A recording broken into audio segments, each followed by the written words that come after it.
You're about to launch your online course or group program, but you're not really sure what the best way to use Facebook ads is to get in all those leads before you open the cart. And what's worse is you're kind of racing against the clock because you don't want to start these pre-launch ads too soon. And that's why I want to show you my fast and furious Facebook ads method for launching. Hey, I'm Claire Pelletreau, and I'm the woman behind some of the biggest launches in online business that you've seen in the past couple of years. And if you haven't seen those ads, it's because I wasn't targeting you. Check. The strategy that I'm about to show you is responsible for over $10 million in revenue just in the past year. So I have more prospects than clients than I have bandwidth for. So I did this live, totally pitch-free training for my audience not too long ago, all about the fast and furious Facebook ads method. Then I edited everything out of it that was extra, comments, chatting, and then I just uploaded it here for you. So if you have any questions, just let me know in the comments below, and I will do my best to create more content for you to help you out with that in the future. Cool? Best of luck in your launch. This one, yay. Okay, so I love this name. I think I need to just do this presentation all the time because I love the name that I came up with, Fast and Furious Facebook Ads. Get those last minute leads when your launch is looming. Now, kind of every Facebook ad campaign for a launch is going to be fast and furious. It is always last minute because even if you're starting at the time that I tell you to start, which Mickey, it might be a little too late for you. Some of you already have challenges coming like in a couple days. But even if you start at the right time, they're always going to be fast and furious, and you're doing more than what you would do in just like a general list building campaign or the podcast ads that I have going now, just like ongoing, or an evergreen funnel. There's going to be more action. You should be prepared to act a little bit more quickly and work on your ads faster. So this is how I feel about launch ads. Oh my effing God. Because sometimes, like, you don't even know what's going to happen. You might have launched something, say you're the ad consultant, right? And you're working with a client and they've had launches in the past and you've worked on those and like everything has been so dreamy and easy and you have been a pro and they've loved you because the leads were so cheap that we're just getting signups like nobody's business. But then this time, it's so much more expensive. Oh my God, what are you going to do? What's happening there? Like looking at you like, hello, we were relying on $3 leads and these are coming in at $6. What's wrong? Anyway, the whole thing can be very nerve-wracking for everyone involved. So if you are launching for the first time, you might not want to throw all of this into the mix. Okay? I recommend that you do this when you really have time. And sometimes in a launch, it doesn't feel like you have extra time. But if you're going to run ads, I want you to do it this way. Okay? So there are two stages that we're going to talk about.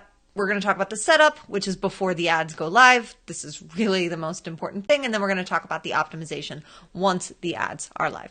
So before all of this, let's look at schedule. So I would say schedule your ads to start no more than 10 days before the thing. And the thing is the challenge of the webinar, the video series, right?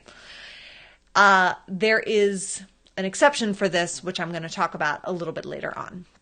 But in general, I'm not starting ads more than 10 days before the start because people sign up on day one of your ads and it doesn't start until 10 days out and they've kind of lost, the momentum gets lost. Even 10 days can feel like a long time, but I need you to have that time in order to move and shake and be nimble and make changes to your campaigns.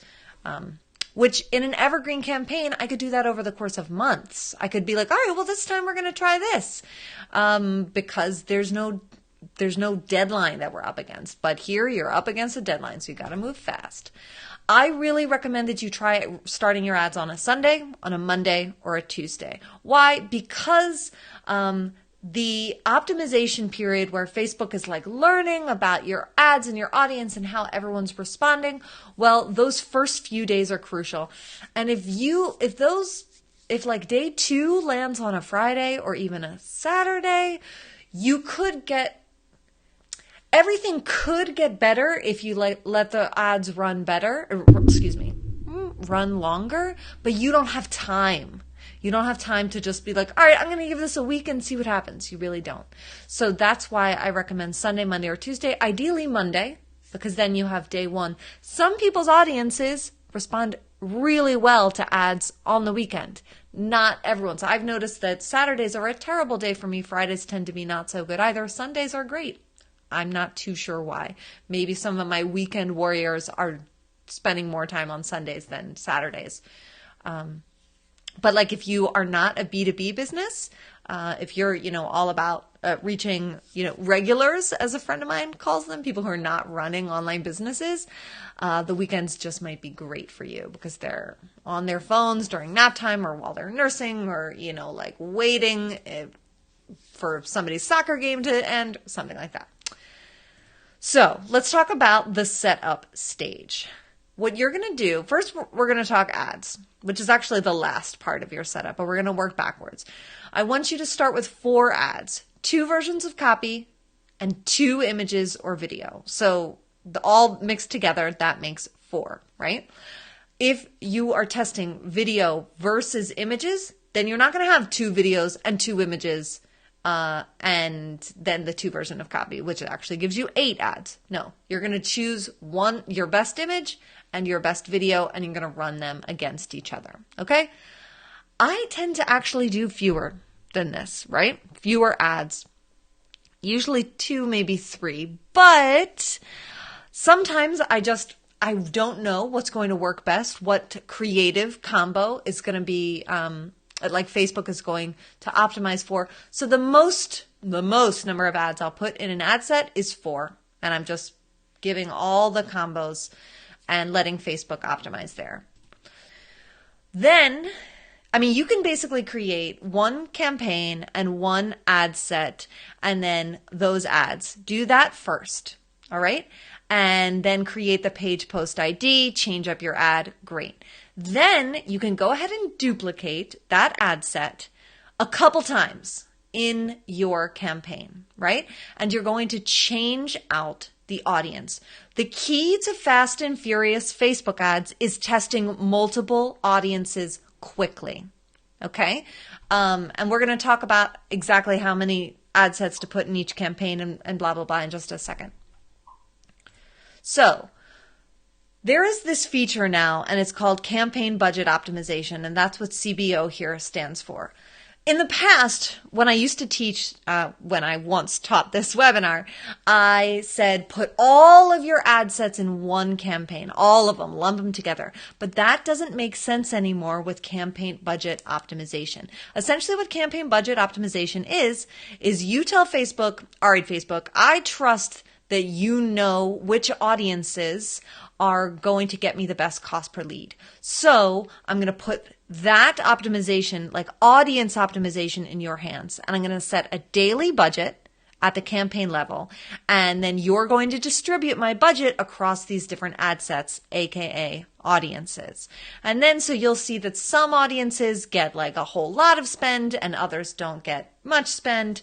But the point is that Facebook is using their knowledge to get your ads, not just in front of the right people, but then among the audiences you've chosen, they're going to basically promote the audience that's doing the best for you.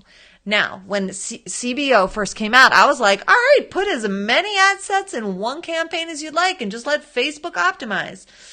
That's good, except you actually don't get to do as much testing as you really need to be doing for something like this. So that's why I recommend you only use 3 to 5 ad sets with 3 to 5 audiences in your CBO campaigns, and then put together at least 3 campaigns. So we're talking about 9 to 15 different audiences.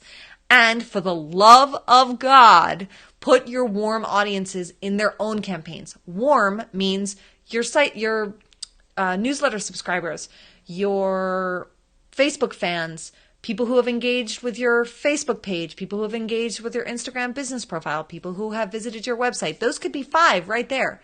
Different audiences that you put in the warm campaign. But you don't want Facebook optimizing for both warm and cold together. So don't put a lookalike audience in the same campaign that you also have like engaged with Facebook page. Please keep them separate. Alrighty. So remember that each individual campaign has their individual daily budget. That's how you're going to decide on your budget, on splitting up your budget. You need to decide what your budget is. And then you're like, okay, well, how many days are these ads going to run? All right, 10, divide my budget by 10. How many campaigns do I have? 3. Okay, divide everything by 3. And there is my campaign daily budget. So I just said 9 to 15 audiences, and maybe you'll do more. If you're spending a lot, you might be doing more. So how do you choose them? Interests and lookalikes. Interests, I have a whole thing. If you go to clairepells.com/240, that is a spreadsheet of interest-based audiences. Josie, would you be a doll and pop that into the comments? clairepells.com/240 if you're there. So that's just like I lump a bunch of interests together and we'll put those into a few different categories. So like the one that I didn't just show you in the podcast, but I have for my podcast ads, I'm like, okay, I've got college grads filtered by interested in entrepreneurship. I have people who like all of the female-based personal brands, Marie Forleo, Amy Porterfield, all that jazz. People interested in the male personal brands. Like this is just how I categorize them. But that if you opt in there, clairepells.com/240, there's also an explanation of grouping them. There's a PDF that comes with that spreadsheet that'll give you an explanation. So check that out for sure. Lookalike audiences are going to be, you can like make, it's almost an infinite number of lookalike audiences that you can make. So you can make lookalike audiences of people who have bought your courses or programs in the past, people who have seen a specific page on your site, people who have watched 3 seconds or more of a specific video or of a ton of videos. And so what you're doing is you're giving Facebook this source. The source is engaged with Facebook page, visited this site, a list of email subscribers, blah, blah, blah. And then you're like, all right, Facebook, go find other people who are similar to that. And so Facebook will do that and show your ads to people who are similar. Similar how is not quite known, but I always test lookalike and interest-based audience for me, for all my clients. I tend to find that like a client or a student will either always do better with lookalike audiences or always do better with interest-based. Me, I kind of feel like I have a mix personally, but I don't know. All right, so ads are running, right? Turn off the dud campaigns on day 3. If you can wait till day 4, that's ideal because you could or at least the end of day 3. Earliest end of day 3. Because if you turn something off too early, you might be really missing out on some good action that's happening on day 3 of the optimization. And a dud campaign is just going to be campaigns that are getting you significantly more expensive leads than some of your winning campaigns. I'm hoping that you have more than just winning campaign, that you don't have more duds than winners, but it can happen. I can't give you a turn it off if it costs more than X, right? Because cost per signups right now vary dramatically. I mean, you've got one cost per sign up for a webinar, a different cost per sign up for an opt-in for that PDF thing that I just mentioned, and that's just in my own business, right?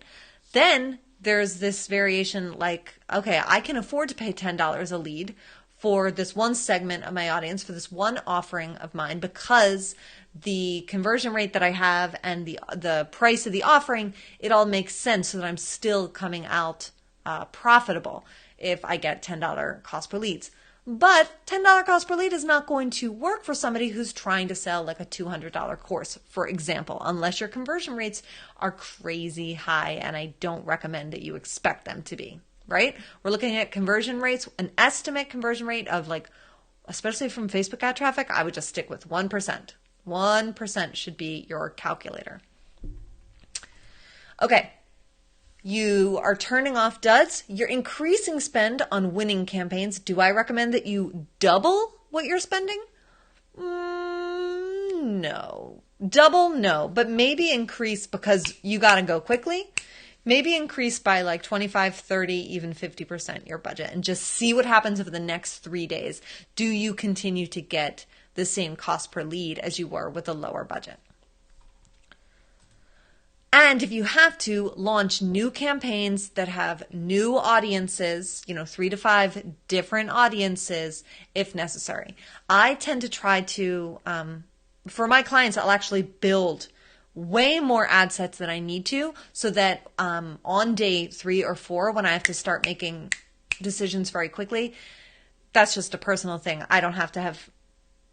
Here's the thing. If you're running ads for a client, you don't know if on day 3 you will have to spend another, hour or so building audiences, or if you're fine. If you're like, hey, this is going great, I don't really have to do very much. So sometimes I'll just build in those extra audiences at the beginning so that on day 3, I'm not like, oh shoot, I didn't schedule time to build all of this in. And you might want to do the same thing, especially if you aren't, if you don't have a lot of people working on your launch, which I think a lot of us are doing launches with, either a teeny team or all by ourselves, then just assume that you're going to be too busy to be building all those audiences later. When you're building them the first place, it's easy to just duplicate things, make some tweaks, change out interest, change out lookalike. It's easy once you know what you're doing inside the ads manager. But it's a lot easier than if you're like, oh wait, I got my head away from Facebook ads. Now I have to get it back in, and what do I do? I recommend you kind of build out these extra campaigns with extra ad sets if you need them. Reminder, you don't need to be creating new ads. We're still testing the same ads. Some people would tell you, oh no, you got to change it up and come up with different ad creative. But when you're running stuff in a really limited period of time, I think it is better to bet on those 4 ads. Get the social proof on those instead of like trying to change things out and showing ads that have 0 social proof on them. Okay, same slide twice. And then you just repeat, 3 days later, 2-ish, 3-ish days later, you do the same thing. Increase and shut off the duds. All right, here's where things are tricky, especially if you're spending a lot. The more you try to spend, and by a lot I mean like several thousand, the more you try to spend, the higher your CPLs, cost per leads, are going to be. It's just a fact of Facebook ad life. The more people you tell Facebook to go out and find you, the more, I don't know what's a good way to put this, but the worse they're going to get at their job because they're under more pressure. They're like, oh shoot, we have to spend this ASAP. So we're just going to spend it on people who might be a good fit. Not sure. You'll probably notice that when you're spending less, you get better results. But that doesn't always make sense to just spend less because your cost per lead is cheaper if you need more leads in order to make more sales. Sometimes you're going to pay more and it still pays off, right? If you have a high budget, you should start earlier than the 10 days I said. Maybe 2 weeks. I know some people start 3 weeks out because they need to spend a lot. So they need to make a lot of creative changes. They need to come up with different tactics, different, okay, well, for this campaign, we're going to try stories. And for this one, we're going to do video and maybe we're going to add in some retargeting. But the most important thing, if you're spending a lot, is to make sure your budget is such that you're still setting yourself up to get 50 conversions or more per week and at least 1 ad set. Now, this is advanced, and I'm not going to spend too much time talking about it because if you're an ad consultant, you either know this or you are learning it right here with me. So welcome. But for Facebook to truly optimize, they need 50 conversions or more per ad set. And the problem with campaign budget optimization, when you shove a ton of audiences, a ton of ad sets into one, is that it's very probable that your budget will get spread out too much for you to hit those 50 conversions. Now, if you're doing ads in 10 days, you do not need to worry about getting 50 conversions in a week, because in like just a little over a week, your ads are done. So the optimization isn't really going to move the needle very much for you. But if you're starting farther back, then yes, make sure your budgets are such that like, okay, it's likely that at least one ad set here will hit the 50 conversions it needs per week to optimize, because then you're working with a couple of weeks of more optimized ads. Does that make sense? I mean, I know I'm talking fast and talking some higher level stuff, but that's okay. So, some common questions. Is it cool to edit stuff as I go? Well, if you edit an ad, you're going to lose the social proof, FYI. If you launch the ad in the past 24 hours, and you find a typo, or you're like, you know what, this headline is actually crap, I'm going to change it up, fine, do it. You're losing a day of optimization. But, you know, if you really feel like you have to change it, if it's within 24 hours, go for it. I would rather you like duplicate and tweak it. So let's say you want to broaden the age range that you originally started in an ad set, and the ad set's been running for 3 days.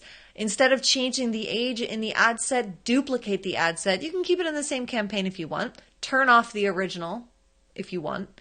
Although I wouldn't. I don't usually touch things that are working. But then you can just test out this different age range in the new ad set, not in the original, because you could totally screw your results. If the results aren't good, then fine, go ahead and change it up. But your data will be confusing when you look at it later, because you won't remember exactly what you did to what ad set. Should I turn off the poorer performing ad sets inside campaigns? So this is something that people are generally, and the same is true for ads. They're generally like, oh, well, this one's more expensive, so I'm going to turn it off. Here's the thing. Optimization on Facebook it's this like delicate balance. It's super weird. Sometimes your ad set that's getting almost no spend, because Facebook has decided that the other one is the winner, so they're putting all the spend behind that one. They're like, that ad set is still sometimes in the mix, and they'll like show it to a few people, spend a little bit, and you'll get a cheap lead right in there. If Facebook is spending all of your money on the more expensive ad set, then yeah, there's something screwy there, and I would turn it off.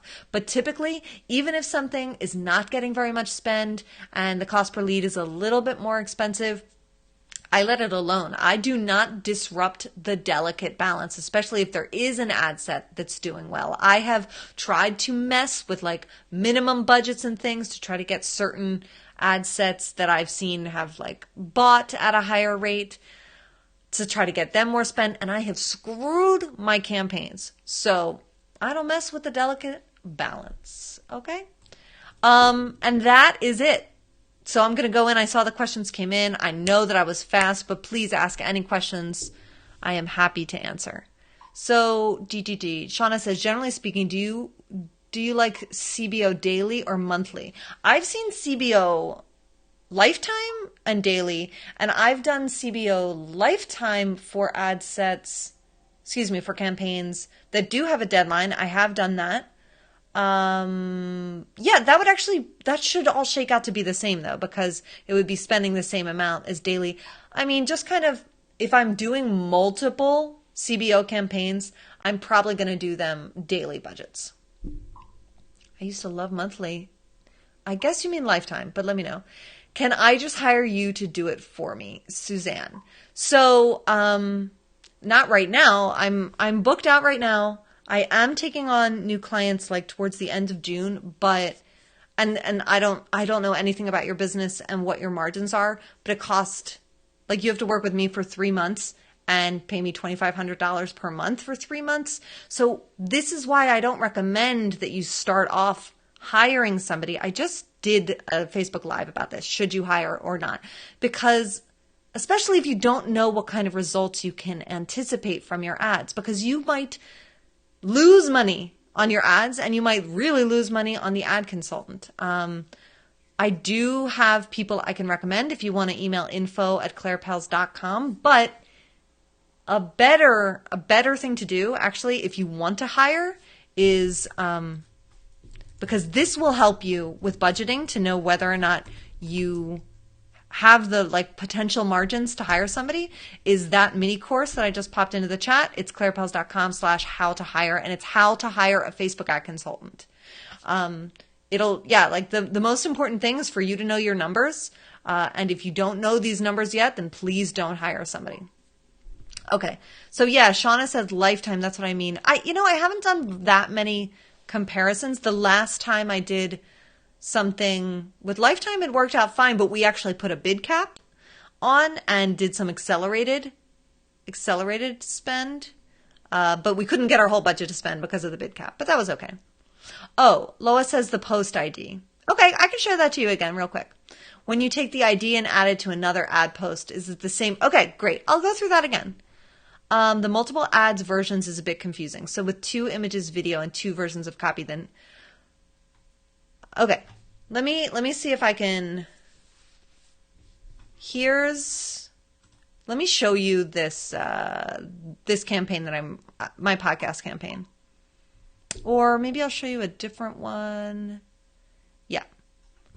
I'm just impatient, know a bit, but want to fast track it. Okay. Think I should do it for myself now. Yeah, I feel you. All right. Yeah, let me show you this campaign that I'm working on for myself. Cancel that. And I'll show you what I mean. So Google Chrome Ads Manager. Here we go. So we're back to the problem. The only problem with this is that I know that it loads slowly. So you're going to have to be patient with me. But I figure if you want to learn this, you'll hang out a little bit. Okay. So here are my podcast carousel ads. These are just ads promoting my podcast. I have 3 ad sets going, right? So let me just show you one of them.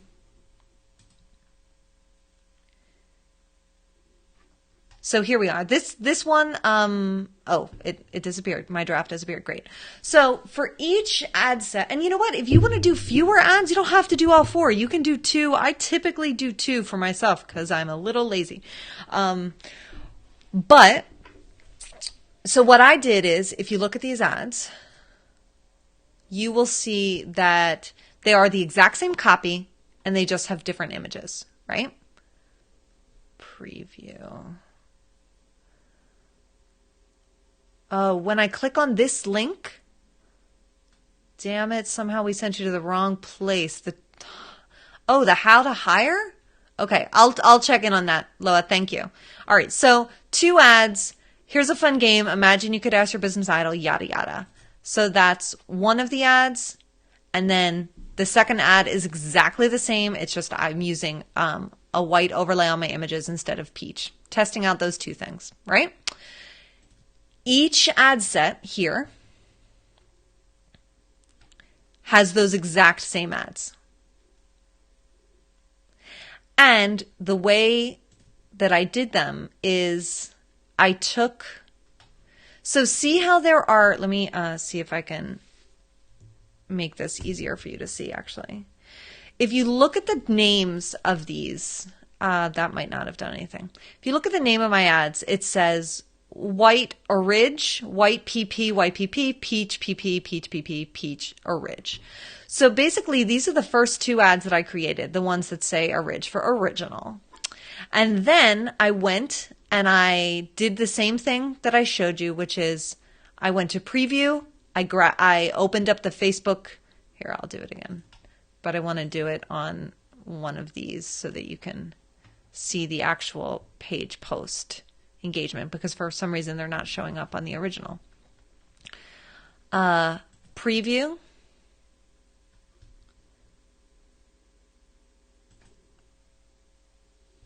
Facebook post with comments. I'm going to wait for that to load. I'm opening that up in a new tab. So when I originally created these, I had 6 ads that were all, when they were all in draft mode, they were all exactly the same. None of them had any page post engagement on them because I hadn't launched them yet. So I named 2 of them orig and the others PP. And then for, let's see, this one is the white overlay. Great. So for the white overlay, I come in, copy the numbers at the end of the URL, And then I went to, you could actually go back to the original as well. But it doesn't really matter. I'm just waiting. Pam says, what are you using to do this live and share a screen? Ecamm Live. While I wait for that to load, Ecamm Live. I really like it. I do all my webinars and stuff this way. All right. So then I go to edit.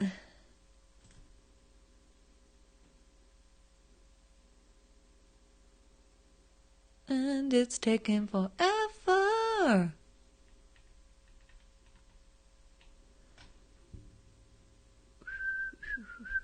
This is what happens, y'all, when you share your screen. You know, if you Google page, like create ad with page post ID, I'm sure you will find this on YouTube. Just FYI, I don't want to keep you here forever. But so then what I want to show is that I would only do that since I grabbed the number. If we look at these numbers here, 2142, blah, blah, blah. And then here, this is the ad that's peach. It starts the same, but then it's different. So, no, these are both the white ones. What happened to the peach one, y'all? Okay. So I grabbed the wrong ones. But the peach one would have a different URL. And so I would plug in the different number for the page post ID. But yeah, Google or go to YouTube, Facebook ad page post ID, and you should definitely find something. So if the ad is brand new and you have no engagement, forget this part. No, because what you're doing is you're setting up the ads to collect all the engagement in one place. I have a blog post, but I don't know if I give these instructions on it or not. But if you search for Claire Pell's 122 shares, that explains this concept. Google that. Why are you grabbing the number to place in on another one? Are you trying out to keep another ad and you want to keep your numbers? Well, no, in this, I'm showing you what you would do the first time around. In this case, I happen to already have the ads running, so some of them have page post, they already have social proof. But the idea is if you are running, remember all those campaigns I said and all those ad sets, let's say you have a total of 60 ads. But if you've just duplicated, it means you have, and let's say half of those ads, half of the 60 ads are the exact same ads. They're just in different ad sets and in different campaigns. Then every time somebody hits like, it'll only show like on that like one post. It's weird. Every ad becomes a post. It's not a post seen publicly.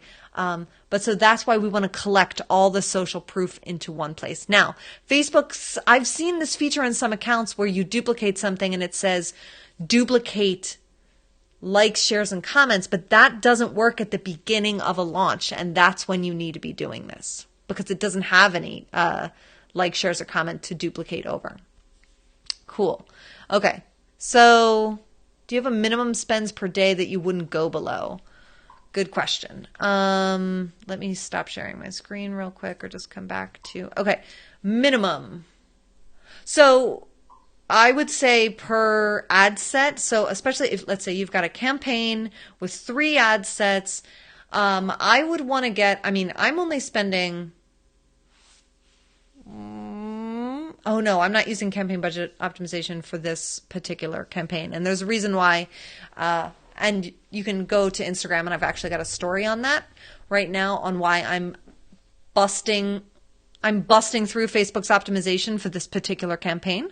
But don't do that for launch. Don't do that. So minimum. Really, like $30 per campaign. Then I would probably spend more if you can. $30 to $50. Yeah, per day. So I know that's a lot, and I know that adds up.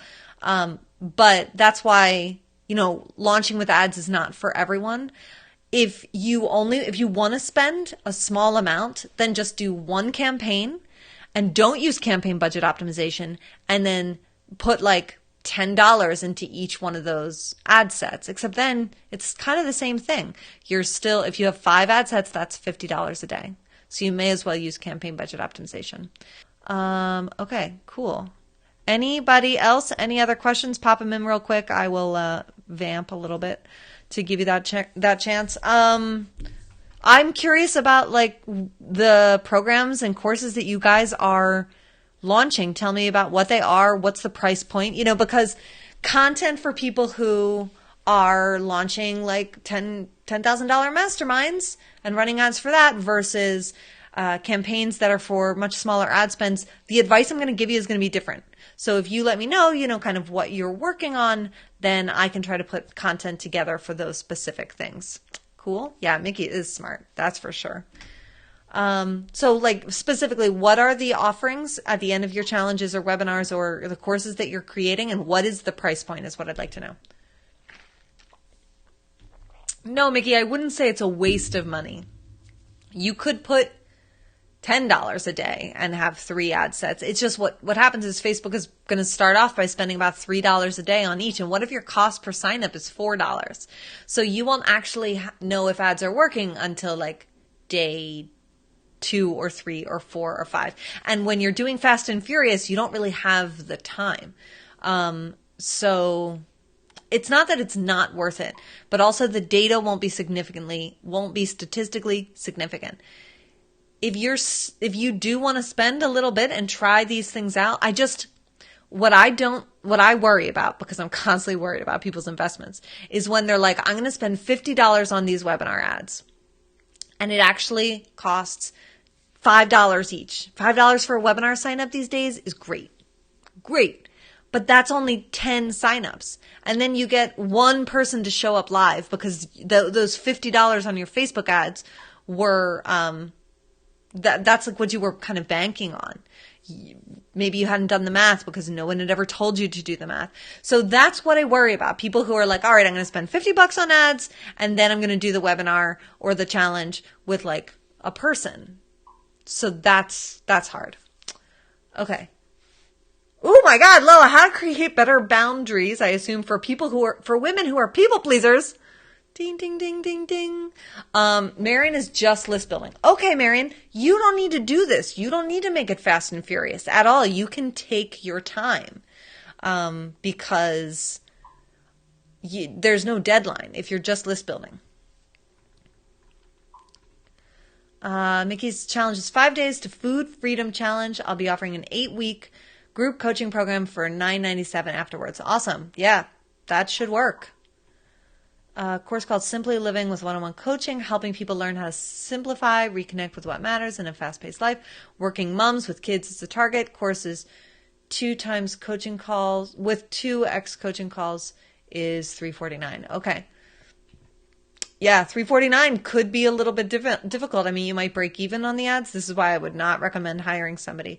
It depends on what your cost per opt-in is. I mean, I've seen some opt-ins just work like crazy. I saw some ad that was about, how to clean your house, your whole house in maybe 90 minutes or something. It was like amazing, but not crazy. And the cost per sign up was ridiculous. But, I got to say this because you're here, how to simplify your life, you got to make that super specific in the ads to say like what the outcome is going to be of the challenge, or whatever, to get people to really engage, I would say. But you might know exactly what's your challenge about. Yeah. Tell me. Jamie says, any advice for local businesses like fitness studios who have smaller geographic based audiences? You have to use location targeting. So yeah, honestly, the general how-to of Facebook ads is the same for local businesses. It's just that you are limited by location. And so that means you're not going to be able to spend big. You're not going to be able to target so much with like lookalike audiences and interest. I mean, typically for local-based businesses, I just use the location and then I put a ton of interests inside an ad set to get as many people as I can. That sounds like every webinar I've ever launched, LOL. Mickey, yeah. Me too. I mean, I don't spend a lot on my webinar ads anymore because I learned a really hard lesson in 2017. So I try to spend ads on, like the podcast is this new experiment of mine, because I've seen that podcast listeners convert to my programs a lot, but they're not really trackable. So it's this, or I'll do list building with like something that definitely has list building ads that has a funnel in place so I can see whether or not I'm getting an ROI. Okay, Tasha, I'm creating a personal finance membership site, beta at $37 per month, I assume. I'm thinking that I will try a cold audience, but most of my focus will be on warm retargeting. Yeah, you do have a good audience size. So you could definitely spend a little bit of money on cold, because personal finance is, one of these pain points. But I also know that it's painful to sell because you're like asking people to spend money in order to fix their money problems. But definitely, Tasha, because I know at least your brand, try some budget on cold. Okay, my challenge is 7 days, simple habits. I send video tips once a day. Okay, simple habits. All right. Yeah, I mean, habit building is definitely something that gets a lot of traction now. I'd be interested to see, Suzanne, what your cost per leads end up being. Oh, so you've already tried this. $2.30 to $3 to get a free starter kit. Okay, good. So you might do better than that with a challenge. I know that people tend to get cheaper cost per opt-ins in challenges. I also have heard that challenges can be harder to convert to customers. I'm not saying don't do it. People do it all the time. Just, make sure, what I would say is make sure your challenge is really closely tied to the thing that you're selling. So Nona says, I'm just testing a challenge versus PDF for cold list building. The challenge has been more expensive with less engagement actually, which surprised me. Yeah. Is it a live challenge or is it a evergreen challenge? Because I've seen evergreen challenges like just not, the engagement is, it doesn't have the excitement of everyone participating at the same time. So, okay. Jen says, for podcast ads, you promote an opt-in via your podcast and then nurture with a funnel. Isn't tracking engagement from podcasts a bit tricky? Also, hi, Jen. Yes. Tracking from podcasts is the worst. So yes, it's that. On the podcast, I have ads for 2 different funnels of mine. And so what I can see is this happened where I was running ads to the Brooke Castillo episode of my podcast, which basically paints me as like the best thing since sliced bread. That's what she said. And so I started running ads to that. And then, so basically a couple of people actually saw those ads, clicked on the ads, probably listened to the episode. I can't be 100% sure of that because there's no way to track it. Opted in on their phone, listening. And then the funnel is through email, a few days. And then some people buy. And so I can see that those sales actually originated from the podcast ad, but I can only see that because that's the last ad that they were served. Now, if they had seen any retargeting ads, which I do have going, if they had seen any retargeting ads, then that sale would not have been attributed to the podcast ads. It was a great podcast. Thank you, Marin. I agree. I didn't know that she was going to gush like she did. Okay, yeah, Nona says evergreen. It's tough with evergreen challenges. Thanks. This has been informative. Yeah, no problem, Loa. I will get back to you about the link, a correct link. Cool. Okay, guys. Wow, I did not expect this to be the Q&A session that it turned into be. So I'm really glad that you guys were here and have great questions. Thank you, guys. Thank you so much for being here. I really appreciate it. This was a ton of fun. I got to do this one more often. Bye. Bye, Mickey.